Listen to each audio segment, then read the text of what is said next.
India is finally making a national effort to combat the growing number of sexual assaults, and a retail giant changes its screening policy to get out of trouble with the EEOC. We'll have all this and more in today's Screening News Update.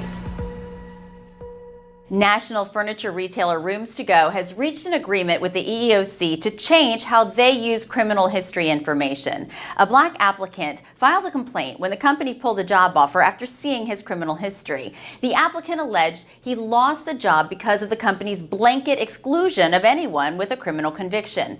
According to the EEOC's 2012 guidance, employers need to be acutely aware that such a policy will have disparate impact on minority applicants.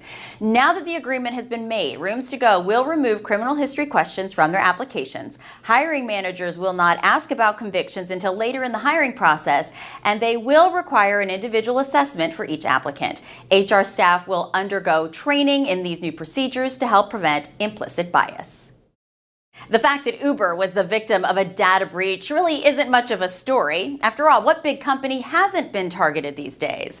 What got them into trouble was how they tried to deal with it. It turns out that after someone hacked 57 million users and driver profiles, the ride-sharing company tried to pay off the hackers. They gave them $100,000 to keep the story under wraps. This happened back in 2016. Last week, Uber reached a settlement with all 50 states to pay $148 million for this blatant violation of the public's trust. The company will also require Uber to implement and maintain robust data security practices, comply with all state laws regarding data security, and report any future incidents.